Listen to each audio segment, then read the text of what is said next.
Assalamu alaikum.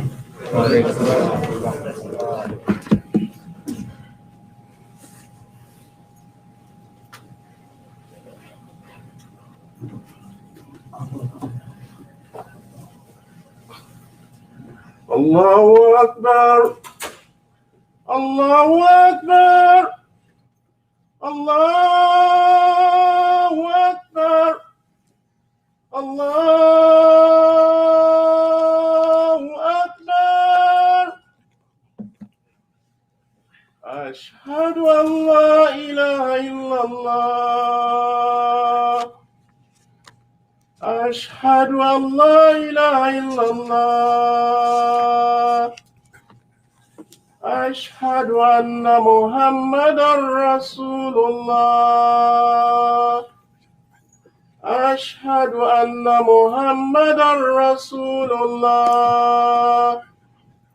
Hayya ala salah. Hayya ala salah. Hayya ala falah. Hayya ala falah. Allahu Akbar. Allahu Akbar. La ilaha illallah. La ilaha illallah Muhammad Rasulullah sallallahu alayhi wa sallam.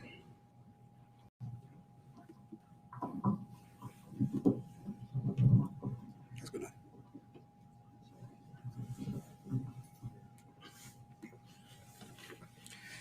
إن الحمد لله نحمده ونستعينه ونستغفره ونعوذ بالله من شرور أنفسنا ومن سيئات أعمالنا ومن يهده الله فلا مضل له ومن يضلل فلا هادي له وأشهد أن لا إله إلا الله وحده لا شريك له وأشهد أن محمدا عبده ورسوله يا أيها الذين آمنوا اتقوا الله حق تقاته ولا تموتن إلا أنتم مسلمون يا أيها الناس اتقوا ربكم الذي خلقكم من نفس واحدة وخلق منها زوجها وبث منهما رجالا كثيرا ونساء واتقوا الله الذي تساءلون به أرحام إن الله كان عليكم رقيبا يا أيها الذين آمنوا اتقوا الله وقولوا قولا سديدا يصلح لكم أعمالكم ويغفر لكم ذنوبكم ومن يؤتي الله ورسوله فقد فاز فوزا عظيما.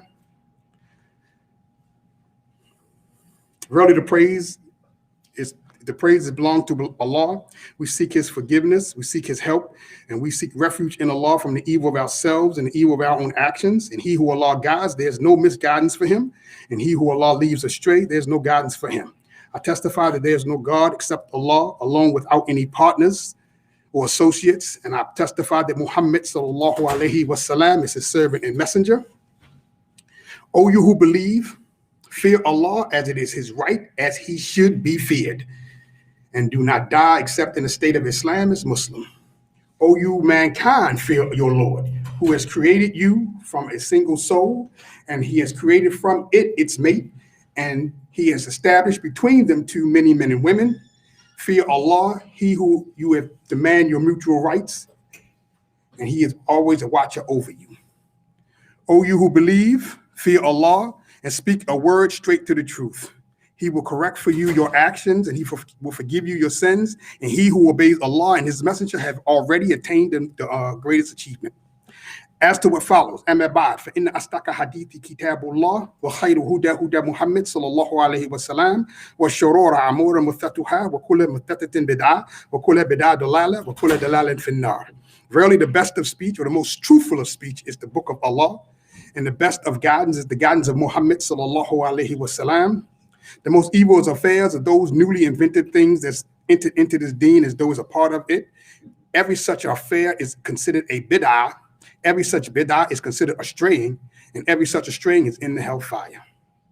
Alhamdulillah, we reached the point again where I come in and give an update on to where we are as an organization. But before I start, what I wanted to do is talk about a particular issue that came I mean, to me, it's a normal issue, something that happens that we go through, and that is a thing that happens or that you see all the time in Ramadan, outside of Ramadan. More so outside of Ramadan. Ramadan is over, and Satan is back out. He's trying to call us, and as the law says, do not follow. Basically take Satan as an enemy and do not follow the path of Shaitan, the path of arrogance. And so my thing is, and I like to first before I start, is apologize if I offend anybody. This particular issue, to me, the best way to talk about it is in the general terms. And for me, I try to talk about stuff by giving examples. And sometimes when you're doing that, you may slip up. And as a human being, I may make a mistake and say something that may point to some individual. And it's not my intent to point to any individual, but just to talk about a thing in a general way so that we can understand it and maybe get some a benefit from it and thereby cause us to avoid it. Because Satan is the enemy of mankind, and he's trying to take us all to the fire with him.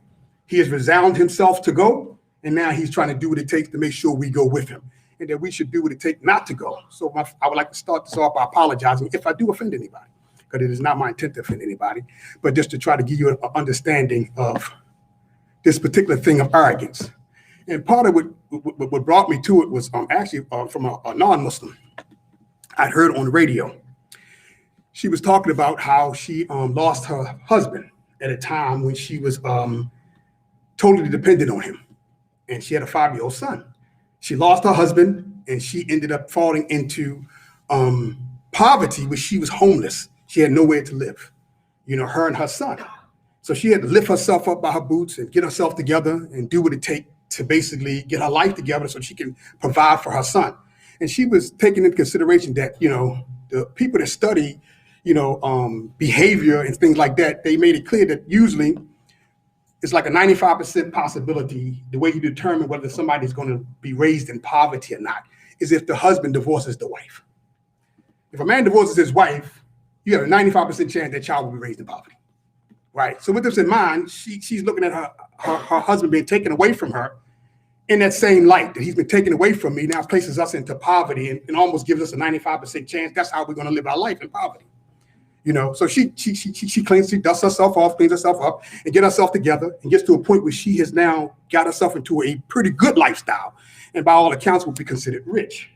And she documented what she did, so that she could then give it to other women, so that they could help keep themselves from falling into poverty. But in her process, she made it to the radio. She was talking about the whole process of what she went through. So first, one of the things that she stated was that she didn't believe in Allah. I don't believe in God. What God would do this to me? What God would take away my husband when I needed him most? And so in this was her arrogance, that she felt that Allah's existence was predicated on her pleasure. So she took this stance that, she didn't look at the fact that the reason she made it to the radio and got on here because she had documented how she went through this hardship and try to help other women, help countless other women not go through what she went through. But what she did was she got arrogant in the fact that she felt that Allah was here to serve her and not that she was here to serve him. So now that he did something to her, not looking at the full wisdom of it being done to her, put her in a situation that she would keep it from being done or the effects being done to countless other women. All she looked at was, I had to go through some pain, so what kind of God would send me through this? And this is the same thing. And I give her as an example because we do this. Many of us as Muslims, we do this. One of the things that happened to me during Ramadan, and this made me kind of like want to bring this up because I think it's a thing that does need to be talked about, was a sister came to me. And she told me about another sister that came to her. They talked about something that a brother did. This is why I apologize in the beginning. But it was a sheikh, he had taken on another wife. I believe it was a second wife, but it was another wife. And he did it in such a way that it could have some blame associated to it. Now, I take for granted that because he was scholastic, that he did not do anything wrong. But because of the environment that we were in, this being America, it was possible for him to go get a wife, marry her, and do it outside of what some of us may be considered traditional by coming to the masjid, having a walim and a whole 9 yards. But it got out that he did this, and so a lot of people felt like that he committed a sin, and in his committing of this sin, he kind of was, showing a weakness towards women, is how they viewed it. So this one sister say, I would never take anything from him. because of this weakness that he had shown towards women. And she didn't say it to me, but she said it to another sister. That sister said it to me. She said, well, sister such and such, she said she would never take from Sheikh so-and-so because of this particular thing. That had become kind of well known that people think what he did and what he had went through. So she said, well, I said to her, well, then you ain't gonna take from no men. As though all men have this weakness and would make these errors when it come to women. And she was saying it in such a way, you could tell she didn't think she was being condescending.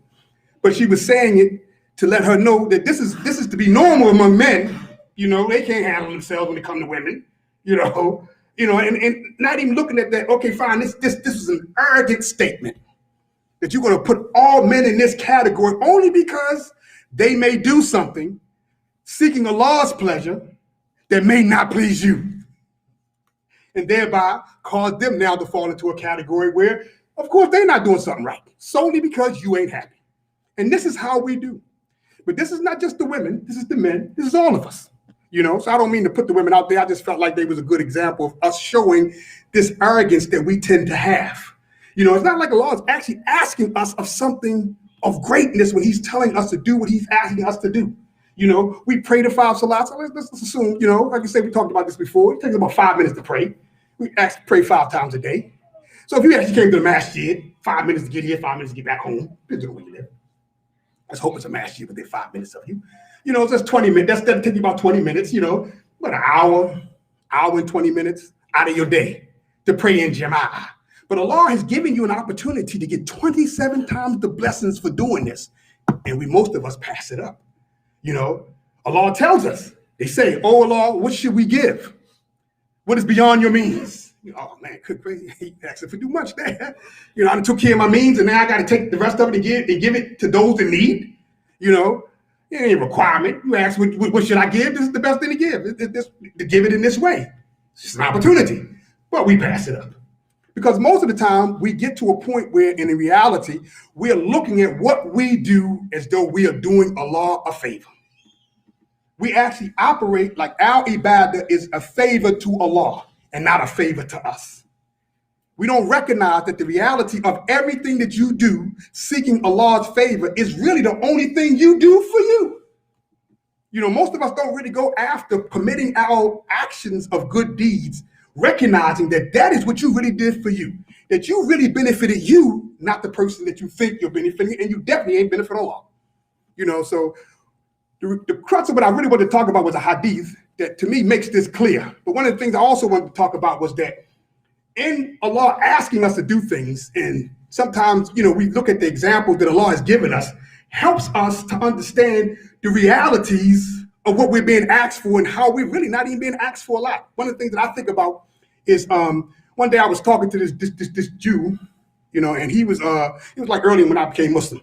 And he knew I was Muslim. So he came over to me and he was talking about the fact that Christians really, how can they believe the stuff that they believe? They got all this stuff in here and it's just so far-fetched. It is beyond the ability for any rational human being to believe like this. And he started talking about Ibrahim. He said, because like, as an example, which and truthfully was supposed to be about his deen too, that Ibrahim was asked after having waited a very long time to have, and he had this son that he was so beloved, and then he asked to sacrifice his son, kill him. What God would ask you to do that? He felt like that was beyond Allah to ask you that. Now me, I understood. It became something that was paramount to me, in that I have my son and my daughter are 12 years apart, and I remember when I had my son, I was a Catholic, and I was out of the nation, so I referred to Allah as Allah. And I remember making dua, oh Allah, give me only boys. I ain't want no girls. And it's not a slight against girls. I was one of them type of men that was soft-hearted towards my daughters. And I knew that my daughter would encompass my heart. And that I would probably do whatever she wanted. I'd be a little spoiled, little brat.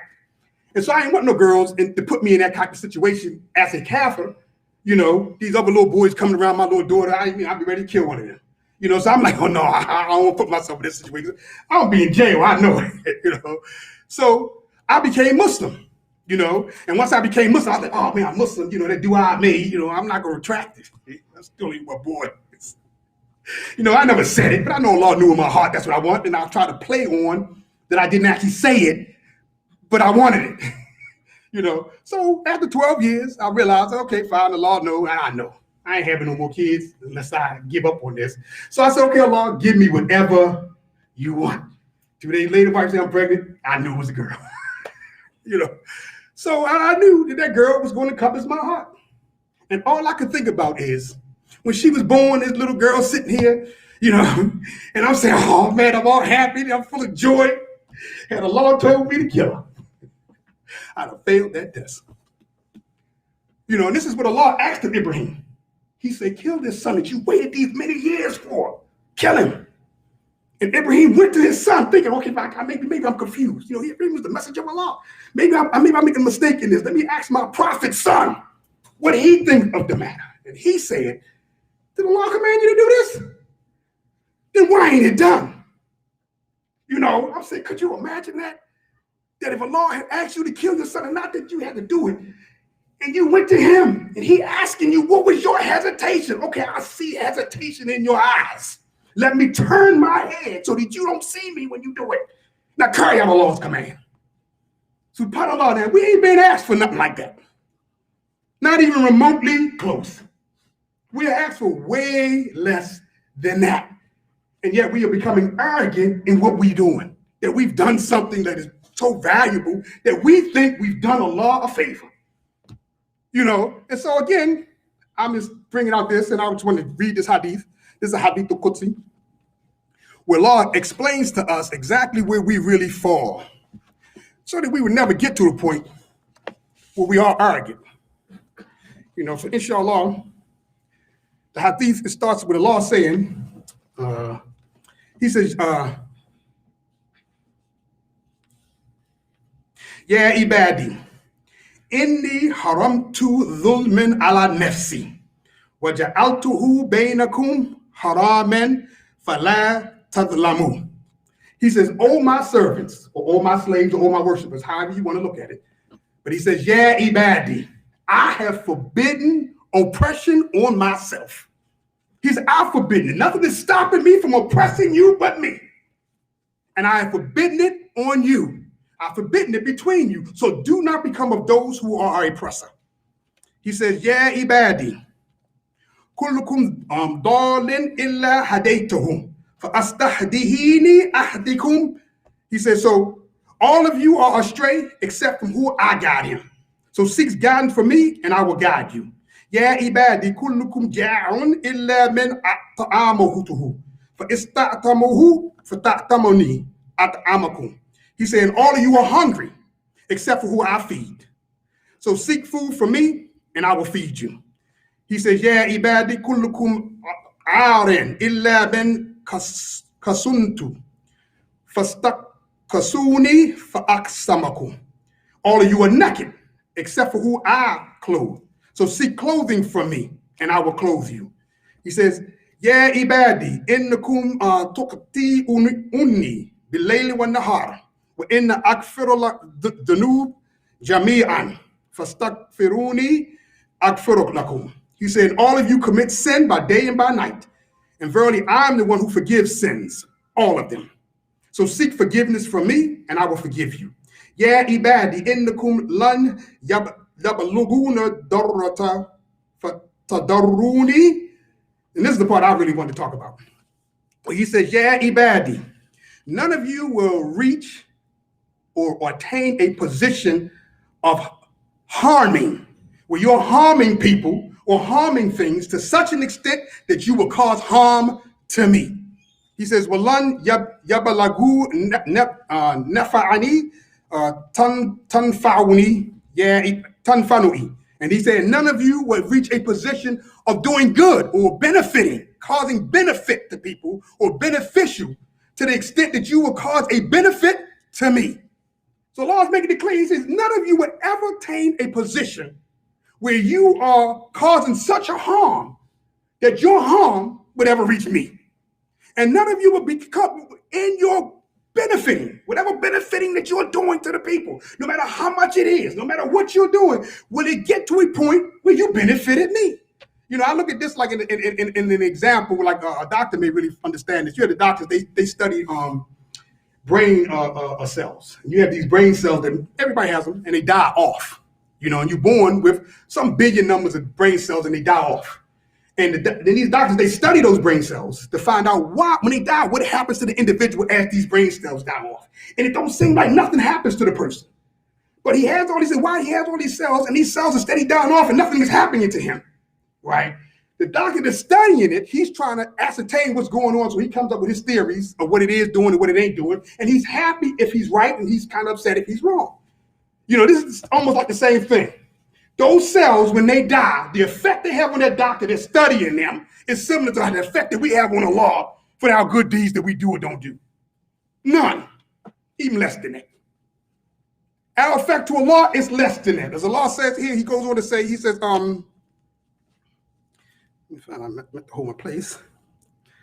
He said, yeah, ibadi law anna awwalakum wa akhirakum wa insakum wa jinnakum kanu ala taqwa qalba rajulin wahidan minkum. He said, and if the first of you and the last of you, the man of the human of you and the jinn of you, if you were all the most pious as the most pious of you, he says, ma zada dhalik fil mulkin shay'an, that would not increase in my kingdom anything. He said, yeah, ibadi law annakum awwalakum wa akhirakum wa insakum wa jinnakum kanu ala afjara kalbu rajulun wahidan minkum. And if you were the most evil of person or misguided person, if all of you was the most evil or misguided person out of the worst of you, if all of y'all was that bad, that would not decrease from my kingdom anything. He said, if all of you were to gather in one place, and if all of y'all asked me for everything that you could possibly want, and I was to give it to you, that would not decrease from my kingdom no more than taking a needle and dipping it into the sea. Now, we've all heard this hadith, and we all know it, you know, but many times we don't really reflect on the realities of what this is saying about us, that we have no ability to legitimately affect Allah at all, period, none. All we can do is either save ourselves by doing what it takes to gain Allah's pleasure, or commit ourselves to the fire by doing what it takes not to.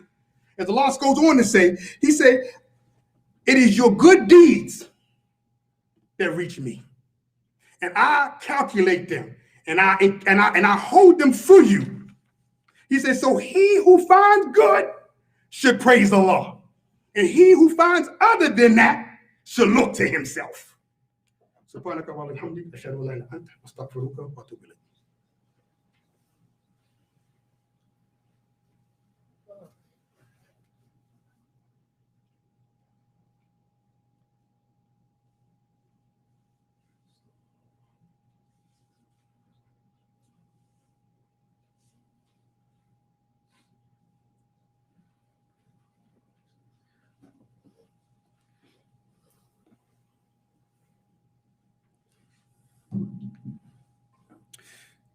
Bismillahir Rahmanir Rahim. Inshallah, in the second part of the khutbah, I just wanted to remind everybody of what we're trying to do as an organization. Again, as a GIC, the Gwinnett Islamic community, we're trying to establish ourselves as far as establishing the Muslims. But the reality of it is, what we're really trying to do is we're trying to call the Muslims to actually instituting what we are supposed to be doing, which is establishing Islam on the planet. Now, for us, the planet is this general area of Gwinnett. So we're just calling the people, and we're just giving updates on where we are with that, because that is what we're supposed to be doing. As Muslims, it is our job, right? As Allah tells us, you know, that basically, you know, not to commit them. So we should not be doing oppression. So who has more right to be the people out in front than the people who are the ones? And I remember, like the Sheikh told me, he was saying, how can the person that commit the greatest dhulm be the person that lead the people? And the greatest dhulm being shirk. So the people that's out here committing shirk, we have a responsibility to lead them. And we have a responsibility to step up and start doing what it takes to make that the thing that we're going after. So as an organization, that's really all we're trying to do. And so all we're asking everybody to do is just try to assist us while we build the building blocks to try to get that done. You know, and so one of the things that we are asking everybody to help us with is, you know, the different projects that we have here at the masjid. You know, I mean, right now what we're trying to do is, again, we're trying to establish the office of Imam. We have one person in office currently. we're also trying to establish a habit program. So we're asking the people to come out, preferably bring your children. The brother is here, I believe, at least 5 days a week, 8 hours a day. You can get with him, Brother Muhammad. He's Hafiz of Quran to try to help us, bring about the pleasure of Allah by practicing and learning his book. So we're here. We're asking the people to come out and be a part of that. But we're also asking you to fund it. So inshallah, for those that can afford to give toward that program, you can give us by helping us pay for it. It would be greatly appreciated. The same thing with the Office of Imam. Again, we're asking everybody to be a member. We're starting to put together some procedures. A lot of things are coming up, and people may not understand why we do what we do. But the main reason why we do what we do is to try to reduce fitna. One of the things that we have done that many people have come is that, and I just thought it was necessary for me to state this one particular procedure, is that if you get married here, you cannot come with a wakil. If you get married here, we will present the wakil and we will have him do his job as it relates to the woman. If the sister does not have a wali. Now, if you don't know the difference between the two, inshallah, you probably should, before you get married, do some research as far as what those two terms mean, right? But the wali is related to you and is mahram. He cannot marry, whereas a wakil can. So for us to keep the fitna down, if you do not have a wali, you will not get married here unless you take our wakil, right? So this is just one of the things, and we're doing this again, trying to keep down the fitna. Like I said, if we're in America, you can go get married. You don't need no masjid to get married. You can go married anywhere. But again, at the same time, we gotta get serious about this deen and take it seriously. As Allah says, this is not a joke. This is beneath Allah to play, and He's not playing. So nor are we, and nor should we. So inshallah, my hope is that as we move forward into July, we got the Imam in place. He's putting the procedures together for most of the things that's associated to worship, and we're going to be trying to get those things out. But we still have projects that we're working on. We're trying to finish the house across the street. We need funds for that. We're trying to keep the building itself maintained. As you can see there, little things that come up that we need monies for. So my hope is that, we will get the support of the people. And once we get back to a point of normalcy, that the people will come out and get involved. Because again, one of the things that we also talk about is how the organization is to be run. And the organization is supposed to be ran by the members themselves. Every 2 years, in truthfulness, we're supposed to have a meeting and choose the board that's going to run the organization. We haven't done that in a while, and the last time we did do it, almost nobody showed up.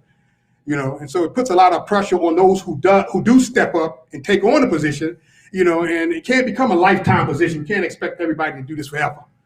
So we got to expect that, we're going to have some kind of turnover. The people got to be replaced with other people, and to me, that also helps you see the ins and outs of what's really going on and help you understand why you have to make some of the decisions in the way that you make them, inshallah. So again, these are just general things that I'm stating as far as what we are. Our major thing that we really push for is your support from a financial standpoint and from a physical standpoint, that you get involved, that you help us out, that you make it, like we just finished Ramadan. We got the Idul Adha coming. We're going to need people's actual physical help to pull off a Eid that you want to make it seem festive. If you really want a festive Eid, it's going to take work. And we can't ask the same people to do the work and never have an Eid every year. So we gotta have other people to come in to help us get these things done, inshallah. اللهم اعز الاسلام والمسلمين واخذل الكفرة والمبتدع والمشركين وكل من هو عدو الدين ربنا هب لنا من ازواجنا ذريتنا قرة عينا وجعلنا للمتقين اللهم ادخلنا وذريتنا واصولنا وفرعنا وجنة مع الابرار يا عزيز يا غفار يا رب العالمين ربنا اغفر لنا وإخواننا الذين سبقونا بالإيمان لا يجعل في قلوبنا غل الذين آمنوا ربنا إنك رؤوف رحيم ربنا آتنا في الدنيا حسنة وفي الآخرة حسنة وقنا عذاب النار عباد الله إن الله يأمر بالعدل والإحسان وإيتاء ذي القربى وينهى عن الفحشاء والمنكر والبغي يعظكم لعلكم تذكرون فاذكروا الله العظيم ويذكركم واشكروه على نعمه وزدكم وذكر الله أكبر Wallahu ya'lamu ma tasna'un wa aqimu salah.